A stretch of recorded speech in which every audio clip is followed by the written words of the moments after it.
জগন্নাথ দেবের অনুকরণে পশ্চিমবঙ্গের দীঘাতেও গড়ে উঠল জগন্নাথ দেবের মন্দির। প্রায় ৩০০ কোটি টাকা ব্যয় ৩ বছরের অধিক সময় ধরে নির্মিত হলো এই মন্দির, যা আগামী ২৯ ও ৩০শে এপ্রিল উদ্বোধন করবেন রাজ্যের মুখ্যমন্ত্রী মমতা বন্দ্যোপাধ্যায়। উল্লেখ্য, এই মন্দিরের দায়িত্বে আগামী দিনে ইস্কনের ওপর তুলে দেবেন মাননীয় মুখ্যমন্ত্রী, যারই এক চিলতে ছবি এদিন উঠে এলো আমাদের সংবাদ সোচ্চারের ক্যামেরায়। বলা বাহুল্য, পুরো দীঘা আলোর মালায় সেজে উঠেছে। এই আলোর মালার কার্যভার দেওয়া হয়েছে চন্দননগরের আলোক শিল্পীদের হাতে। এদিন মাননীয় মুখ্যমন্ত্রীর নির্দেশে মন্ত্রী অরূপ বিশ্বাস, সুজিত বসু, স্নেহাশিস চক্রবর্তী, ডাক্তার নির্মল মাঝি, চন্দ্রিমা ভট্টাচার্য এবং বিখ্যাত সঙ্গীত পরিচালক জিৎ গাঙ্গুলিকে মন্দিরের উদ্বোধনী পাঠ পর্বে উপস্থিত থাকতে দেখা গেল। পাশাপাশি জগন্নাথ ধামের মন্দিরের দরজা বন্ধ থাকা সত্ত্বেও প্রচুর মানুষ আসেন তাকে দর্শন করতে।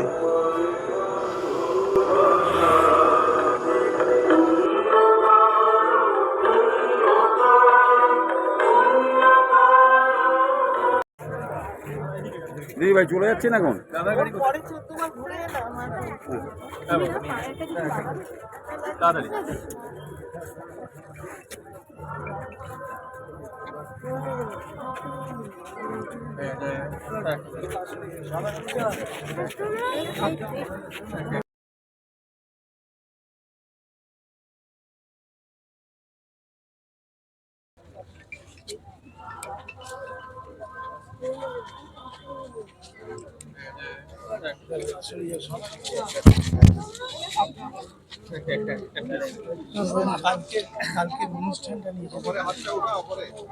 একটা অভূতপূর্ব একটা অভিজ্ঞতা, এটা একটা ইতিহাস গড়লো। দিদিকে মানে কি বলবো, ধন্যবাদ। অত্যন্ত মানে ছোট শব্দ হয়, এটা ইতিহাস গড়লো। বাংলার মানুষ দিদির কাছে সারা জীবন কৃতজ্ঞ থাকবে।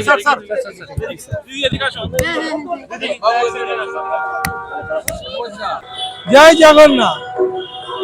আমরা এই মুহূর্তে দাঁড়িয়ে আছি নিউ দীঘার নবনির্মিত জগন্নাথ মন্দিরের সামনে।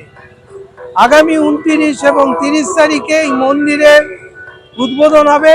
২৯ তারিখ সকাল থেকে মহাযজ্ঞ শুরু হবে এবং ৩০ তারিখ এই মন্দিরে বিগ্রহের প্রাণ প্রতিষ্ঠা হবে এবং দ্বারোদ্ঘাটন হবে। দ্বারোদ্ঘাটন করবেন রাজ্যের মাননীয় মুখ্যমন্ত্রী মমতা বন্দ্যোপাধ্যায়।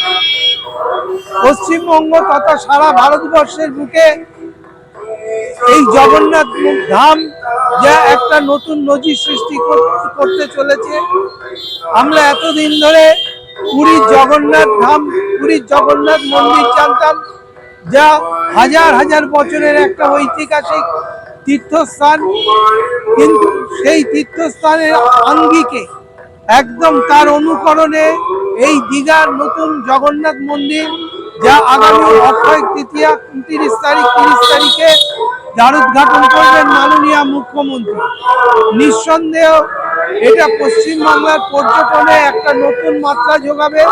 কিন্তু পাশাপাশি আরেকটি জিনিস উল্লেখ করা, সেটা হচ্ছে এই জগন্নাথ ধাম নির্মাণের এবং তার উদ্বোধনকে কেন্দ্র করে যে ব্যাপক প্রশাসনিক তৎপরতা, যে ব্যাপক প্রশাসনিক কঠোরতা, এইসব কারণে কিন্তু কয়েক সপ্তাহ ধরে কিন্তু এই দীঘাতে পর্যটকের সংখ্যা অসম্ভব রকম কমে গেছে, যা নিয়ে বেশ কিছু হোটেল মালিকের মধ্যে একটা ক্ষোভও সৃষ্টি হয়েছে।